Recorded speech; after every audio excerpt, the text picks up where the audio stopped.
And in the course of my work, I have done many programs on interfaith work, and with Owais as my partner, and of course associated with Maulana Saab and his organization. But I must admit that I didn't know much about him initially.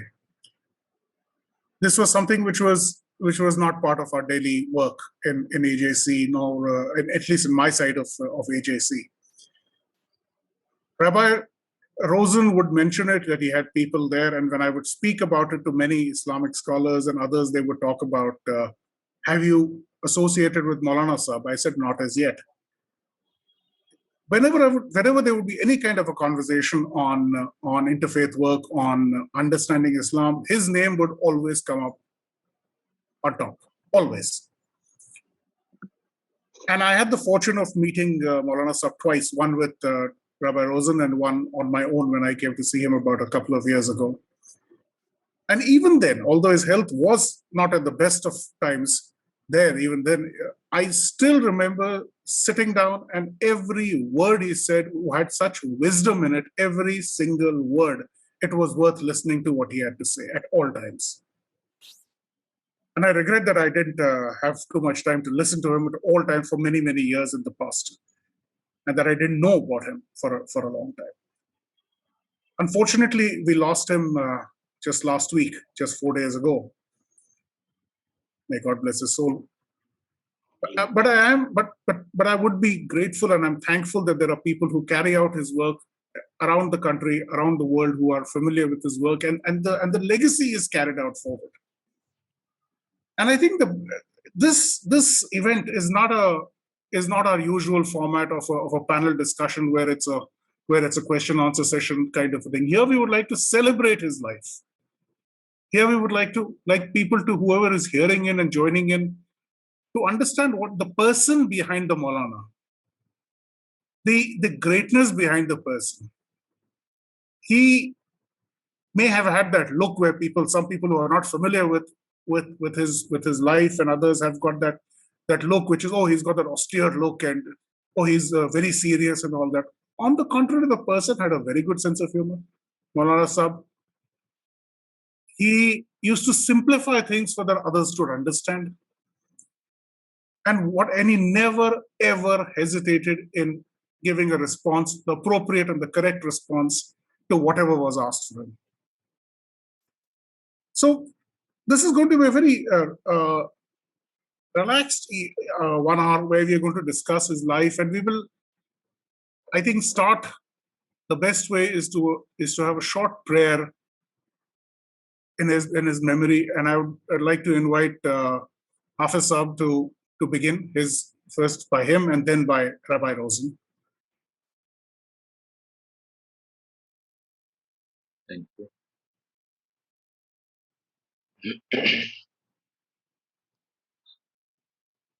أعوذ بالله من الشيطان الرجيم. بسم الله الرحمن الرحيم.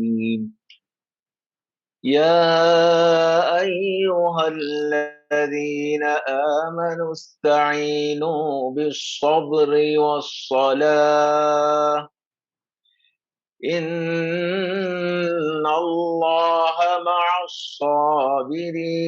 الصابرين ولا تقولوا لمن يقتل في سبيل الله أموات بل أحياء ولكن لا تشعرون ولنبلونكم بشيء من الخوف والجوع ونقص من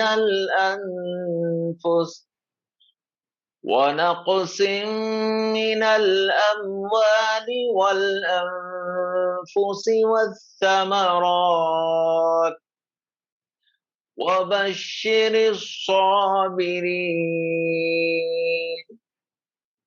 الذين إذا أصابتهم مصيبة قالوا إنا لله وإنا إليه راجعون أولئك عليهم صلوات من ربهم ورحمة وأولئك هم المهتدون. I will request now Dr. Maria Khan to translate the verses in English. Jazakallah. Thank you.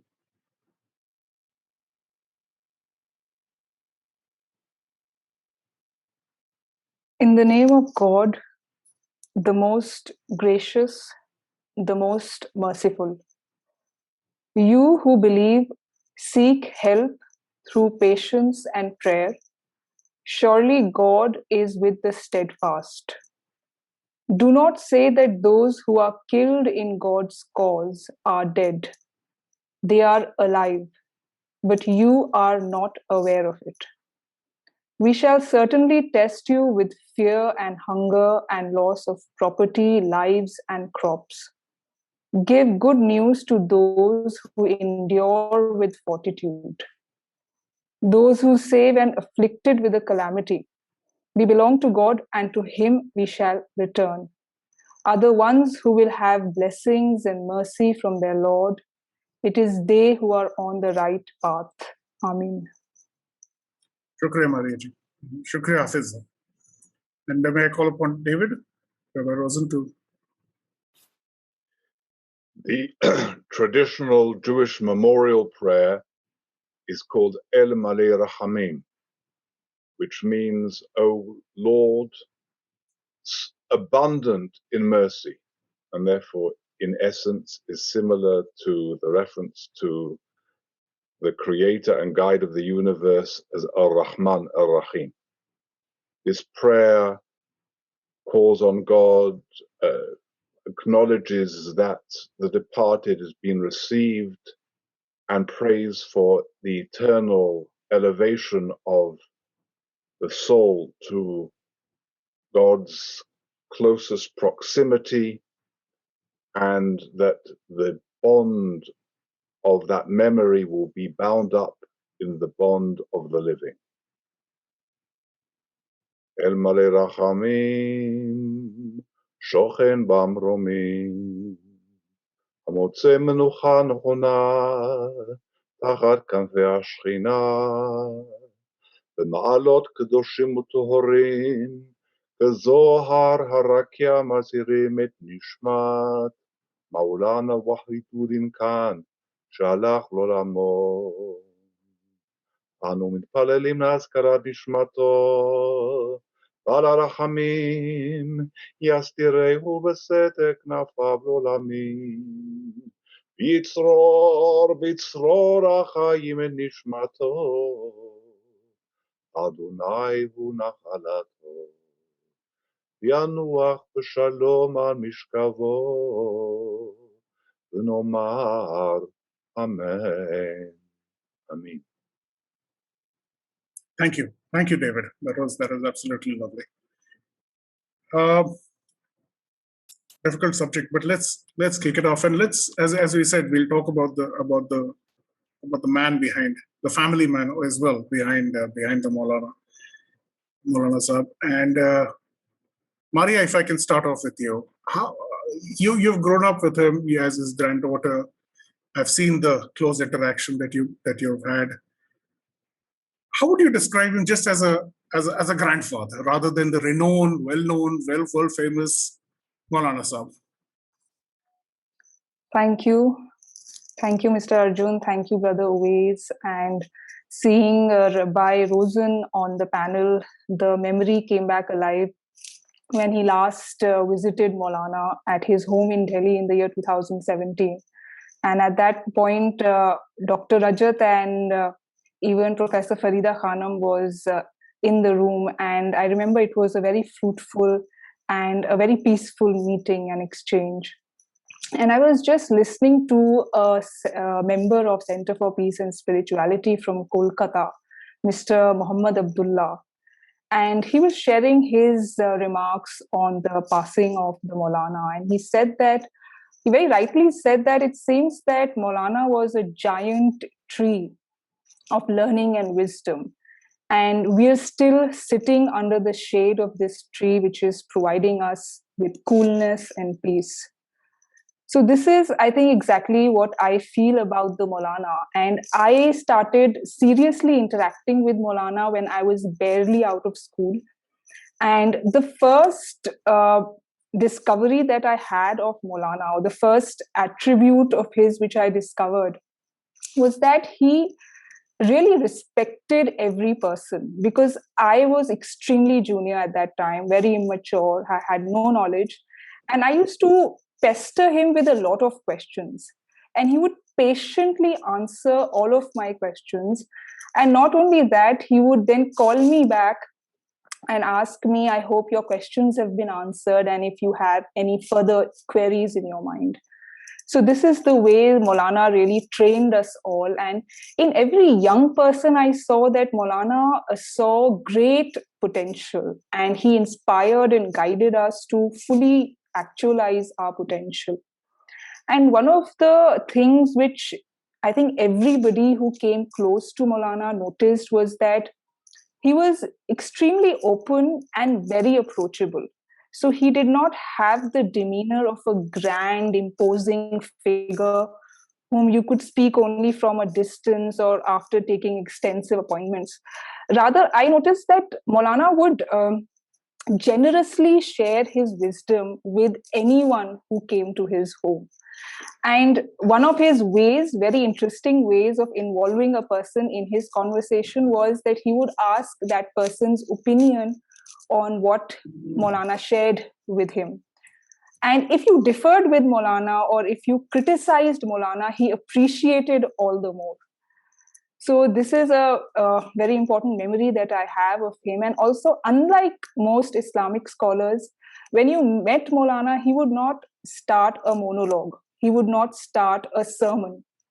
Rather, he would ask, his first remark to the person he met would be, share with me your life experiences.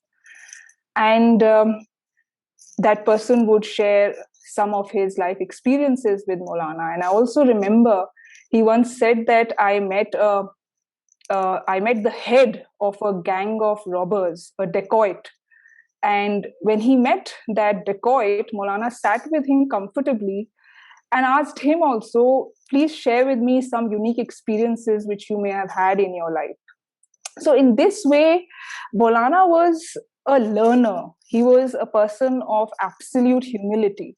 He would not approach you with the feeling of superiority or the feeling of having or being on a very high ground. He learned from everybody.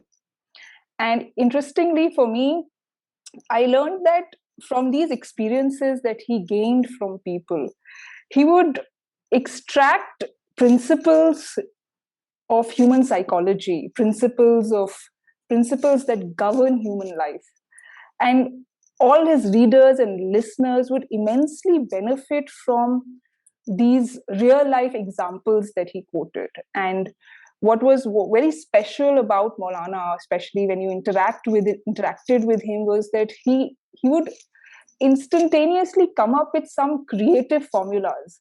So once he said to me, and he has said to many other people who came to him, that don't allow anyone to dictate to you. And he would say that if someone provokes you and you get angry, that means you're letting that person dictate to you, because he wanted to make you angry and you got angry, so you accepted his dictation.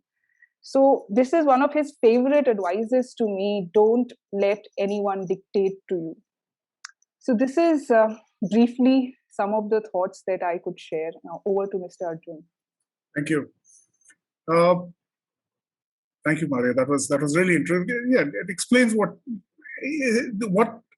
comes out very clearly in what you have said and what others would say and others have been saying, is there was nothing hidden about him. What you saw is what you get.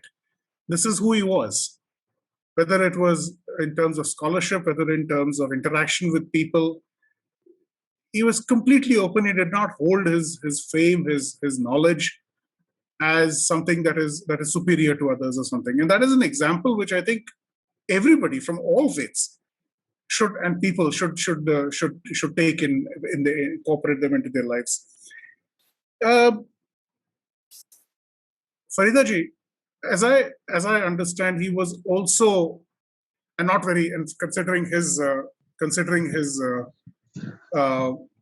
from the time that he came from in the early years, from everybody in every religion, he was also a great advocate for women's rights, and which was not common anywhere in any religion for that matter, especially in those days and in his time. And yet he was at the forefront of this, and he must have faced opposition, I'm sure, for education and other things. I mean, his own granddaughter is a doctorate, a PhD. Ma'am, you yourself are a professor. How did he overcome these? How did he persuade people to allow to persuade people to allow women to come into the mainframe instead of and without a sense of argument about it? He did it in his own way, calmly. Thank you. I also wanted to speak on this thing because you know we belong to a traditional family where women were not attached great importance.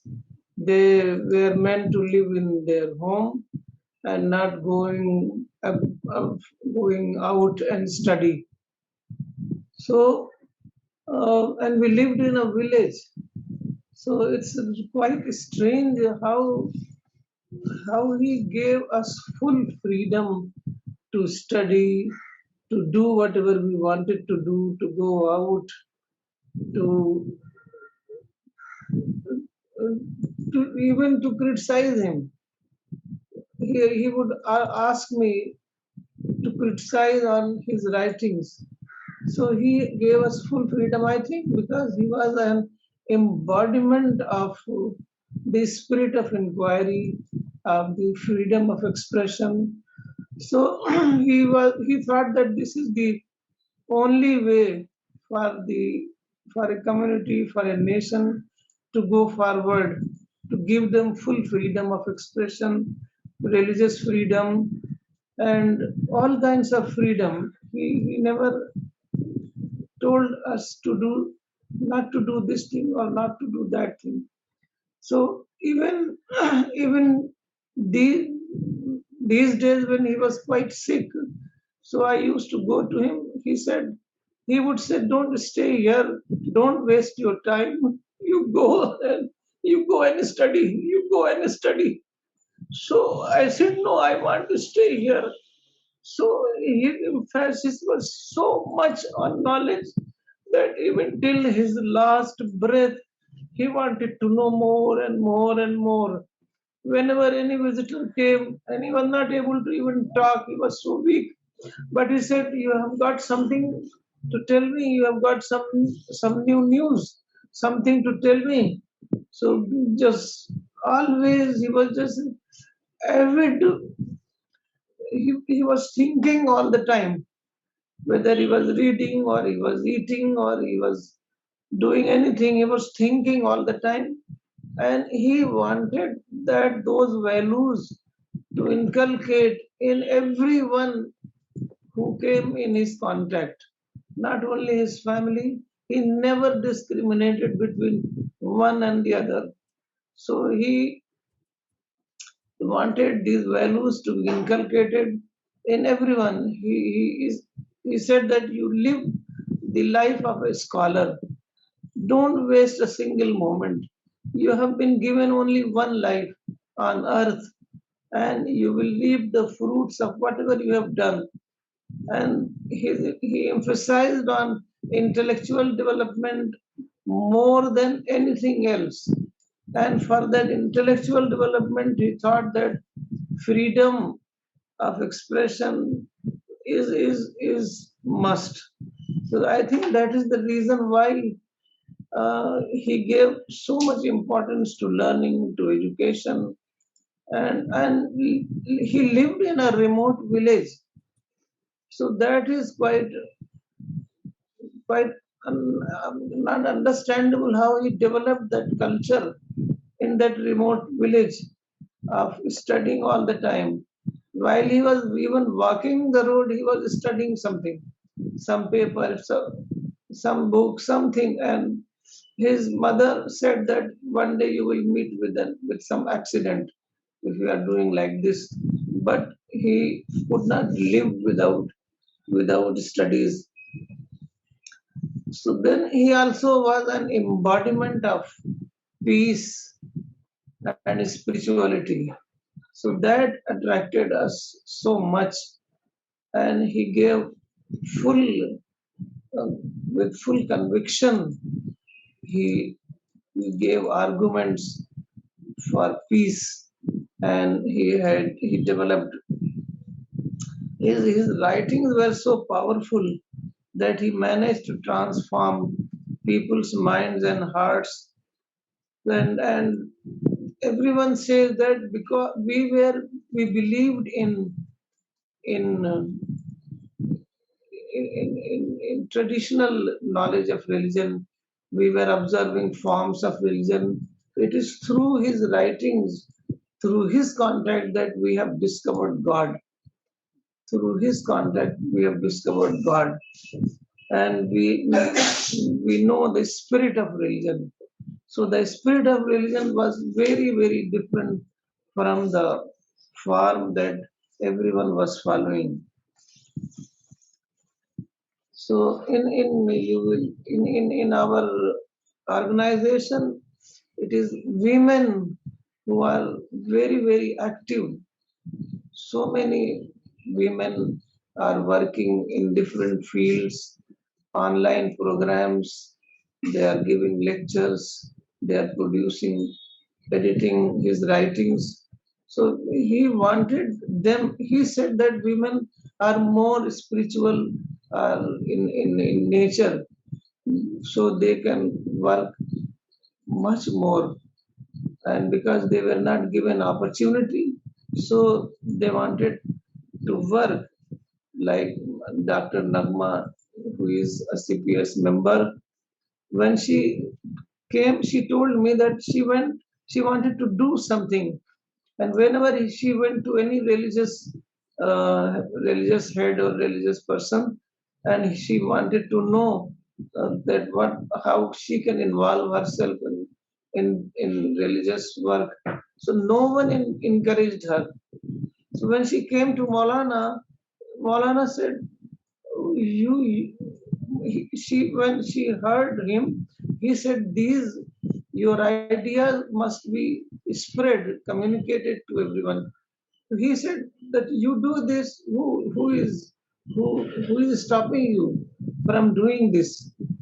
So she involved herself full time, and he encouraged women more than anyone I have heard of in, in, in, in not only in religious activities, in educational activities, in all kinds of work. And very important is that he said that women are intellectual partners of men. So he said that men should make them, husbands should make their wives intellectual partners. And in this way, a very, very good relationship was developed between the couple because of his emphasis on this point. So I think it is his very great contribution that he allowed women to work full time in religious activities. So, is there any other? Is there any other question? Andy, thank you. That was really enlightening. It gave a background, as you said, also about his life in the village. I mean, it's not just a question of village, it's a question of how his thoughts have evolved despite the condition. As I understand, he studied initially he studied in a madrasa, as I'm not mistaken. And and there is that impression people get, अरे वहाँ तो religious schools में तो किसी भी हो religious school में you do not learn beyond your just religion. Obviously, it is much more than that. And he adapted and he got ways to get beyond that, to use what was given to him in those religious schools, and to use that to increase his knowledge. That is what I think the lesson which is to be also taken there. And I'm also pleased to invite Swamiji Shri Hari Prasad, also a friend of known friend of Maulana Sahab, and he is the founder of the Sri Vishnu Foundation. And he would also like to say a few words in memory of Maulana Sahab. Swamiji? Narayana. Namaste to everyone. Namaste. It's a great loss to humanity. Maulana Sahab's transition to the other world. But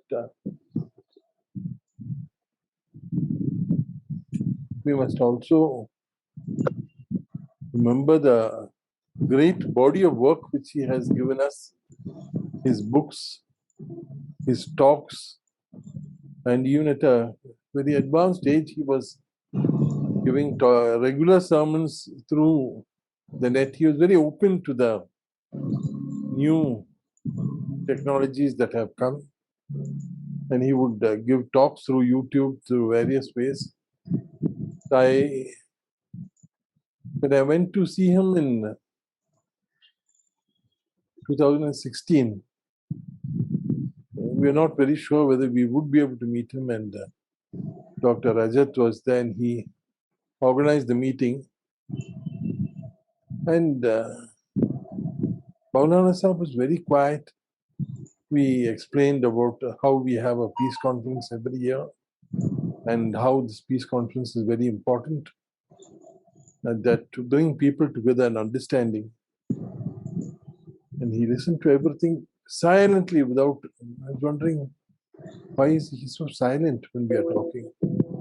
We had gone as a group of devotees from the ashram, and finally he said,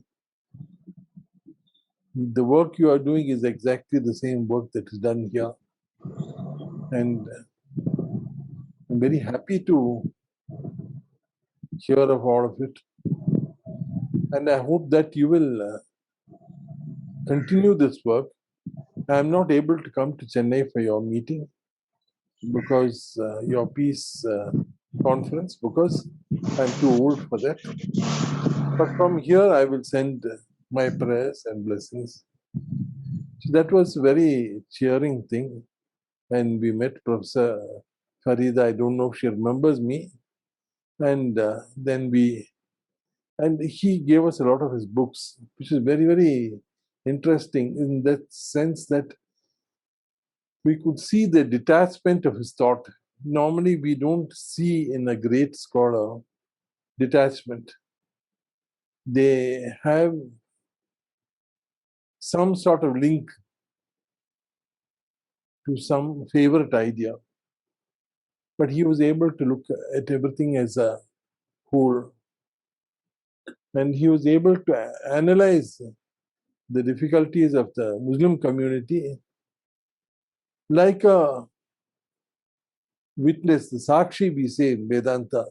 He was able to look at it like a Sakshi, and no unnecessary criticism, no unnecessary defense, just a clinical dissection of what the problem is. That is something very rare in religious leaders, to be able to look at your own community, not to be defensive, not to be offensive. There are a lot of people who talk about their community and they unnecessarily attack it. He didn't have that. He just, what was the reality? That's Satyam. He held on to that Satyam. And that Satyam will protect the CPS and make it grow more and more. And I'm sure that he has gone to a very good place. and that he will always have the blessings of God. Yeah. Thank you so much, Swamiji. That was very kind. Thank you so much. That was really lovely words. David, if I can come to you. So your, of course, interfaith is of course the essence of what the Maulana Sahib did. How would you describe, would you recollect your first meeting with him and how, and especially when he wrote when he got the Quran translated into Hebrew and the book which came out? It is a fascinating document. Can you give us a little reminiscence about the first meeting with him and how did it go? So first of all, let me wish all our Muslim sisters and brothers a Ramadan Kareem, and my deep thanks to you, Arjun, and to Oves for this initiative and for including me in it. I'm very privileged to be part of this tribute. Just allow me, first of all, to resonate with some of the wonderful things that have been said by all of you. The sages of the Talmud tell us that the world is preserved, that God preserves the world thanks to the saintly ones, the people of saintly disposition who live in this world, who are not always known publicly. They observe that very often those who are more well known in the world are those who are less deserving, and often the most deserving are not well known. But they are the ones who preserve our world. And there is no question in my mind that Maulana Wahiduddin Khan, of most blessed memory, was one of those saints, the greatest saints amongst the greatest saints of our time, by virtue of whom our world is preserved. And the fact that he is not with us physically does not in any way diminish from the sense of his spiritual presence with us, with not only the structures that for learning that he built, his own family, which are a wonderful testament to that, but all the disciples and all those who were touched by his life remain a wonderful testament. As has been mentioned, he was such an embodiment of modesty, of humility, of the greatest virtues of our religious traditions that we are called upon to embody. And for Judaism, which of course is a religion of learning and teaching, a scholar and one who embodies both not only the mind, but the heart and the spirit together with it, is the most wonderful of all. I love the image that Dr. Maria used of the tree. It is interesting that the first of the book of Psalms, the first Psalm, and also in the other area of the Hebrew prophets, refer to the righteous, saintly person as a tree. And the idea of the tree is not only as the shade that is provided and maybe the fruit that is provided by the tree, but also the fact that a tree, to be a truly flourishing tree, must have very deep roots. And yet, the tree that is really the greatest gift is the one with the plenteous branches. And this is a beautiful image of Maulana, because he was deeply rooted within his Muslim tradition, but his branches expanded out universally to be able to embrace all traditions and all people in a true spirit of universalism. So you asked me, Oves, about our meetings. Actually, the first time I met Maulana was in the 1980s, thanks to the community of Sant'Egidio, which has gatherings that took their inspiration from the convening by John Paul II, Pope John Paul II in 1986 in Assisi, to bring the religions together. And at that time, there were not many Muslim figures of stature who were involved in these interfaith gatherings. Nowadays, we almost take it for granted, but then in the 80s, it was pretty rare. And his true, authentic universalism meant that he understood this is where he should be. And his very presence was an inspiration, and his words were incisive and enriching. I remember on one meeting, we were actually in Madrid in the royal palace where the reception took place. And in his own simple way. He took some food, very, very little, and he sat down on the floor to eat it. And I remember joining him there on the floor and being able to have a conversation. And it was such a gift, a wonderful gift. As you say, I was able to enjoy some of the fruits of his intellectual endeavor and the books that I gave him, above all, the translation of the Quran, which adorns my library behind me. In fact, if you look directly, you're looking directly at where the book is on my bookshelf, coincidentally, or maybe providentially. But I particularly treasure the meeting which, thanks to Sant'Egidio, took place in Jerusalem, long before any peace process was really underway. This was in 1995.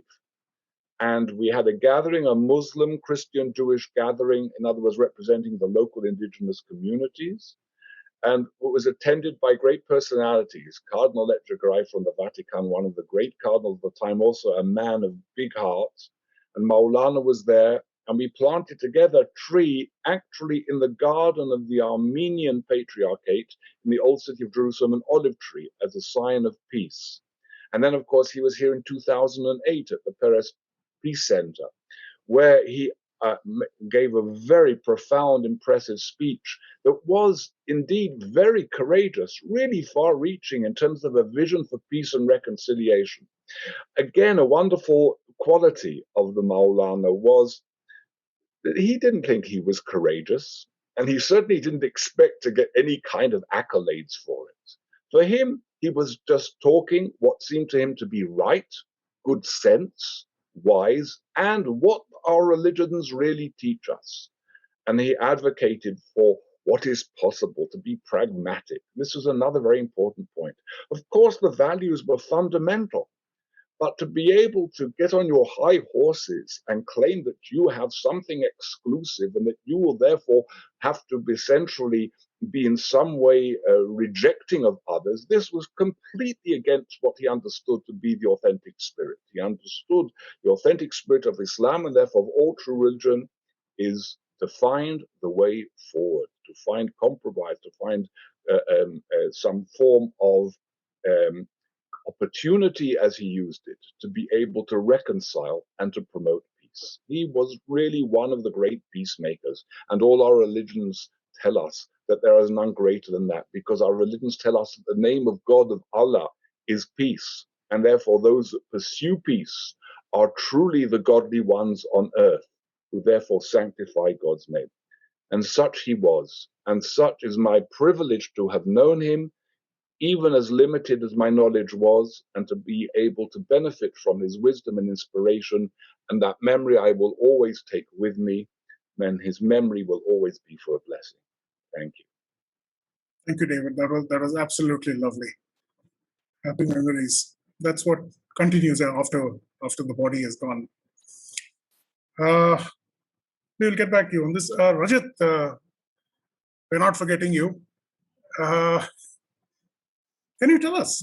I'm going to ask you more or less the same question, but obviously from this. How did you get into this? What drew you to the Maulana, which is not a very common job to pick up in the first place? Yeah, Arjun, first of all, thank you for organizing this. And Namaskar, Swamiji. It's such a beautiful thing to see you here. I remember that meeting, that lovely meeting that you had with Maulana Sahab, and the long chat that we had.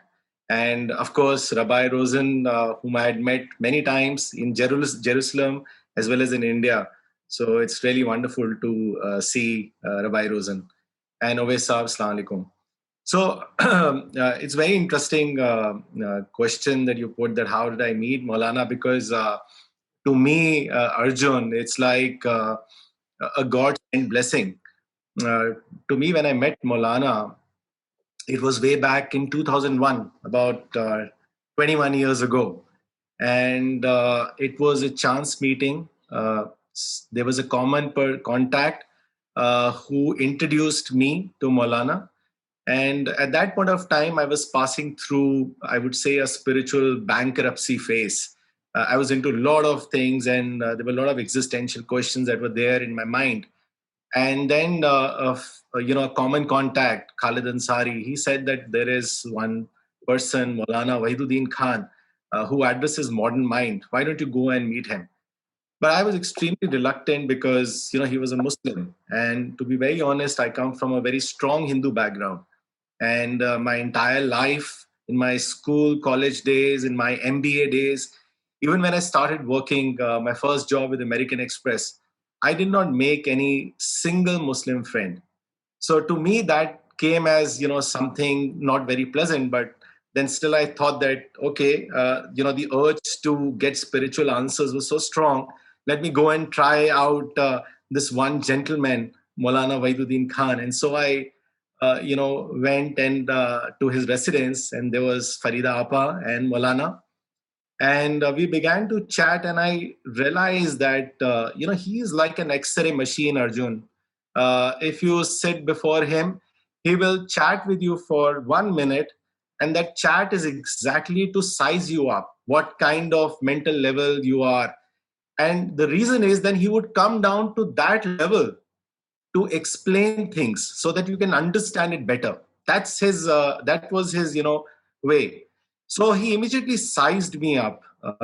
He sized me up that I had great love for a creator, but I am thoroughly confused. And so he said that, Rajat, do you know that God has not given two hearts to a man?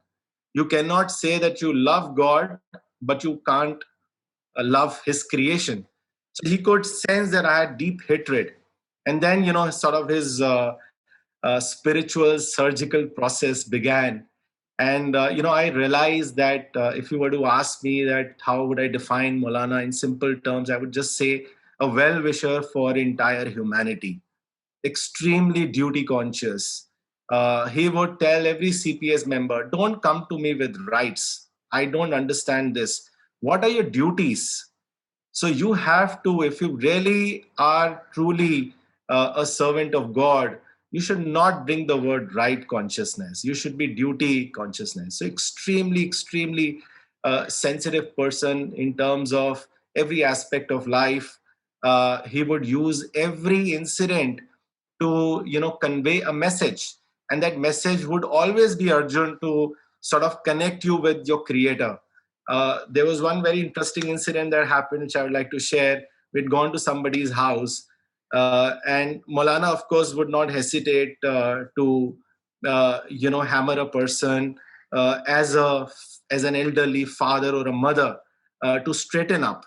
So he had to go to a washroom, and so I accompanied him, and it was lunchtime that we had visited that person's house. So instinctively, and I just reached to the washroom and I switched on the light. And Mulana stopped there and then at that door, and he turned around and he said, "Why did you do that?" So I said, "You have to get in."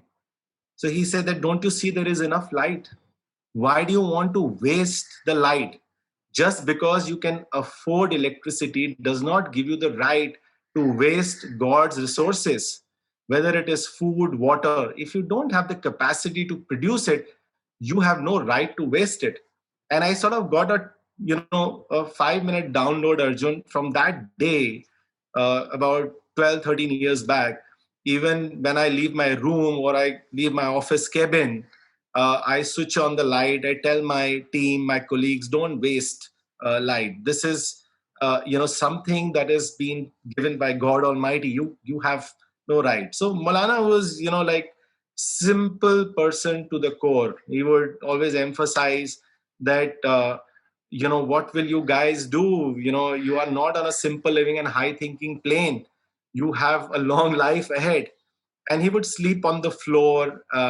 There would be no AC in his room. He would say, "I love God's air conditioner, which is that air that comes through the windows." So he would only time he would switch on fan, Arjun, when we would Maria and all of us, Nagma, Navdeep, all of us, we would visit his room, because he knows that we will not be able to sit. So that was our Maulana. And I remember in 2001 when I met him, and then CPS was incepted. There were 3 people, and then 10, and then 15, and he realized that youths can be addressed. They are objective and they are analytical. Conditioned minds cannot be. And that's why he took on this task that I will create this Center for Peace and Spirituality, a platform where people from all faiths can come together, dialogue, learn, and then go together as one family. So that was why CPS was incepted. And I asked him that, Maulana, how will this happen? He said, remember, all great things have a modest beginning. And Arjun, not to forget, he was 75 years when he started CPS International. Uh, and at 95, he died in 96, till 95 before COVID began. He was doing all his routine work, lectures, talks, article writing, dictations, regular webinars. He displayed and demonstrated that don't use an excuse of an old age. He justified every organ that God Almighty gave him, his eyes, ears, his hands. And he said that if I can do it at 95 years, I can travel, I can give talks, I can work all through the day. Why can't you? So, he would rake up the potential. He would say that every person has unlimited potential, but he's unaware. I would simply, I remember Arjun, when I met him, I would put questions to him which would actually be categorized in blasphemy category. If I were to put that questions to any Muslim leader or a Muslim person, I would not be alive. But like what Maria said, a very important thing, that Maulana believed in not getting provoked. He realized that it's not my intention to say something against Islam or Prophet. It was my unawareness. And it was that unawareness that he, always tries to target. And for that, he says, be patient, be compassionate to others. So much so that, the Islam or the Prophet that, I spoke against, that I went about studying Quran several times, and I did my PhD on Prophet Muhammad's transformation. So, and I realized that he was truly a mercy to mankind. Muslims have to realize this, that what role Maulana has played is the role that they need to play. But for that, they need to be open to dialogue. They need to be open-minded. They need to be compassionate. The Prophet, as God said, was sent as a mercy to mankind. How can you not be a merciful to others? Prophet is a role model for us. So, these are many things. I can go on and on. It's 21 years of association, Arjun. And Maulana taught us everything. He even told us, it's so, strange, Arjun, Rabbi Rosen, that he even told us that how we should respond to the news of his death. He said that when you hear about me, don't cry. Be like what Abu Bakr was at the time of Prophet's death. He said that God is still alive and he's never going to die. So his aim, emphasis was marifat, realization, connecting every person to God Almighty. And that's the key to having a peaceful, successful life. He was always positive. He was like a powerhouse. You could just sit there and you will not get tired. You can spend an entire day. Even if he doesn't speak, just a look at his face would sort of do away with your worries. So I would just say in the end that the CPS vision that he had is now such a big reality. We are more organized and the infrastructure is in place. And in last 3 days, you won't believe it, I have not been able to keep pace with the mails of younger people wanting to join CPS. We did a meeting yesterday and it went fantastic. Everybody is very passionate and more enthusiastic now in taking Maulana's message of peace and spirituality forward. And inshallah, we will take it to its culmination. All of us are now well geared and well ready for Gear 5. So over to you, Arjun. Thank you. Thank you, Rajat. That was really, really, the reminiscences were fantastic. And as you said, I think,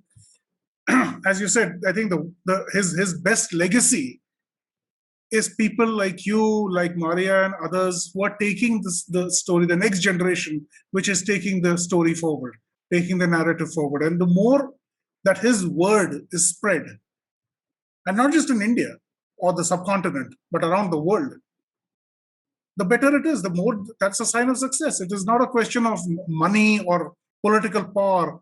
For somebody like him, that didn't matter at all. It was how much do people learn the truth and learn to think on their own. That is more important. Not by doctrine, not by dogma, but independent thinking. Think on your own, then decide what you want to do. And that's something which he used to tell me quite often.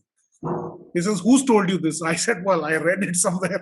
He says, "Yeah, but you didn't know about this." I said, "No." So he says, "Then find out yourself first. Then decide whether it's true or not." So that was, and unfortunately, we're running out of time also because I know preparations for iftar have to be done. So I'm not going to take up too much time. But we will start off and just end this program by just bringing in last messages that you feel that best take the message of the Maulana Sahib forward. And I'll start with Maria. The best way to honor his memory. Thank you, Arjun. This was a very enlightening session. Very nice listening to Rabbi Rosen, and Rajat also spoke from the heart. I really had tears in my eyes listening to Dr. Rajat. So the last memory that I think I have is that Maulana says that Islam is all about being God conscious and following God's commandments. And the fact that you're following God's commandments will be decided by your relations with human beings. If you have complaints, bitterness, and hatred with other human beings, that means you're not really following God. You're not being mindful of God. So the test for your being God conscious is your behavior with other human beings. And that's the most powerful advice that I remember from Maulana. Thank you. Professor, sir, ma'am? What is the best legacy that you think that you can take forward from now onwards to honor his life best? The best legacy that he was an embodiment of peace and spirituality. So we would like to communicate his message of peace and spirituality to everyone, and through interfaith dialogue, through he said that debate was un-Islamic. Through interfaith dialogue, and we have to learn from everyone, from all religious communities. So for him, learning was the most important. So whatever we have learned from him, we have to communicate it to others. This is his last message. As I told you that even when he was very sick, he said, "You go and study, don't waste your time." So he said that don't waste your time. You have got this life only once. So you never waste your time, and this is the message that I want to convey to everyone. Thank you, Faridaji. Swamiji?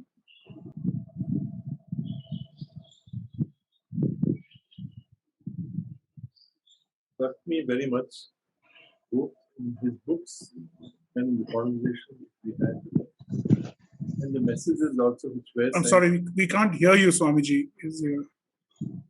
What struck me very much about in the conversation we had with him, with the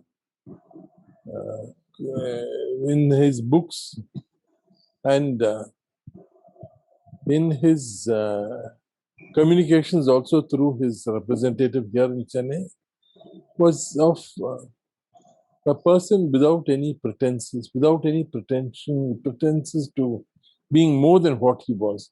He was a teacher, he was a man of God, and he was happy being that. And he did not try to be, God to anybody. And he was able to see the world as it is and be a friend of the whole world. So that is something which is very remarkable. And I'm very happy that his work is continuing. Thank you, Swamiji. David? Well, there's so many things we must take away from his life, and for me, not least of all, is the lesson to try to be more modest and more humble, which to him came naturally. Not to all of us does it come naturally. Some of us have to work a little bit harder on it.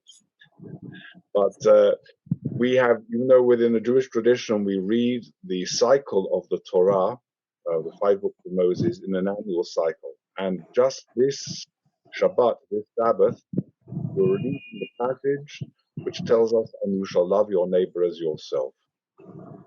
One of our greatest rabbinic commentators says, how can you really love your neighbor as yourself? Is that really possible? And he says, you need to read it differently. The Hebrew needs to be read, you shall love your neighbor, he is as yourself. In other words, when we really understand how much we are connected with one another, how much we are part of one and the same, then we will treat each other in a different way, to be able to recognize that. And as all the speakers have said, this was personified in the life of Maulana. May we always have that inspiration to follow his example.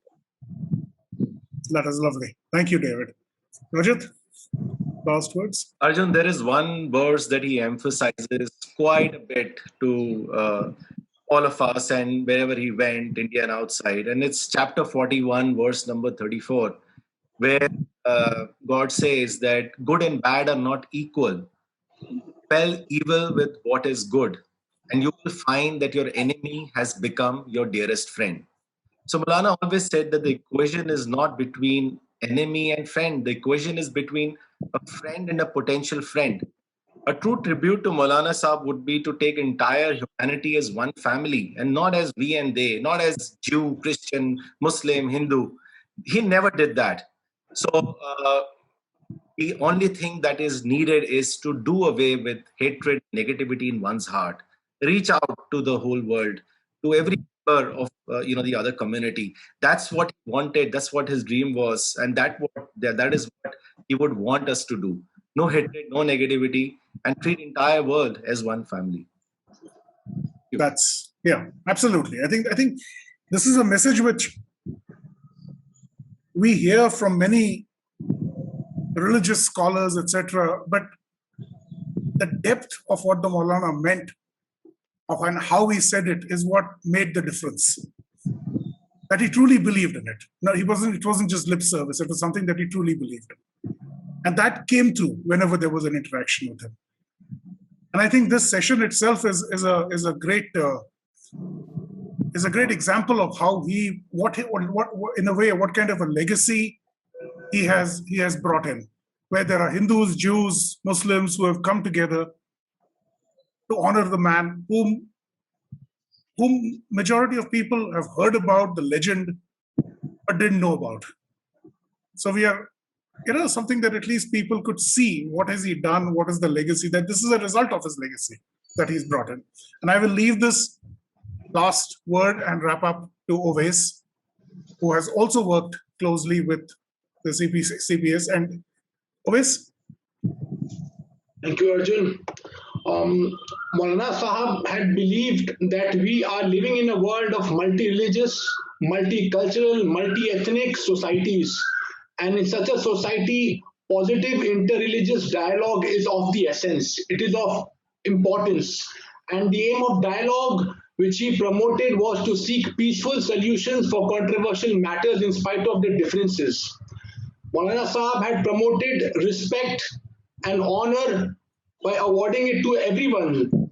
And these differences became blessings.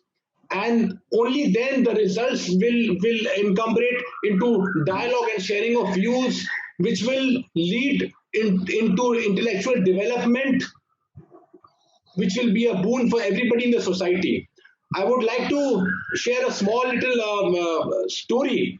I never had the opportunity of ever getting to meet Maulana Sahab, but I have been very closely associated with his team members in Kolkata. So I would like to share a small little story that when the Tree of Synagogue shootings happened, when it happened in US, many of the CPS members after hearing about this, they approached us and we had planned together to organize a solidarity vigil in Kolkata at the synagogue, which Arjun had also attended. And there were so many Muslims who came out in large numbers, and I was overwhelmed to see that the kind of work Maulana Sahab had done, and the literature that he has spread, and it was completely overwhelming to see the kind of peace building initiatives that his team has been doing industriously in Kolkata and in different parts of the world. And whenever I have been feeling down, or I've lost my faith in a few things, his literature, Maulana Saab's literature and his words have been a guidance for me. And I have always looked up to him and respected him. And we hope that there are several people out there who are going to continue his legacy, who are going to emulate his work, and CPS will inshallah ta'ala reach higher standards and do extremely good work, and we all are there to support them. And I'm sure that they will do extremely well in the coming years. And I would like to just close off with one quote from one of his books. If you are well mannered towards those whose views are similar to yours, you may be said to exhibit a fairly good character. But if you behave properly with those holding divergent views from you or who criticize you, then you deserve to be credited with having an excellent character. So these are the kind of words which Maulana Sahab has blessed us with. And as Maria's sister has said earlier, that he was a tree, and we have his knowledge with us, we have his treasure trove with us. And Professor Kharida ma'am has also said that that he was in the habit of reading, and he was a living embodiment of reading and writing, and he followed the Quranic teachings, Iqra bismi rabbika allazi, which says read. So he lived it and he showed it to us, and we need to follow it in letter and spirit. And I want to thank everybody who joined us today, all our participants, panelists and attendees. And please continue to pray for Maulana Sahab, and may Allah bless him with Jannatul Firdaus. Ameen. Thank you, Oves. And Ramadan Kareem to all of you. And David Rosen, thank you, Swamiji. Thank you, David. Maria ma'am. Swamiji. Thank you, Farida ma'am. Thank you, Rajat. Thank you. Thank you so much. Thank you so much. Thank you. Thank you, everyone. Thank you. Namaste.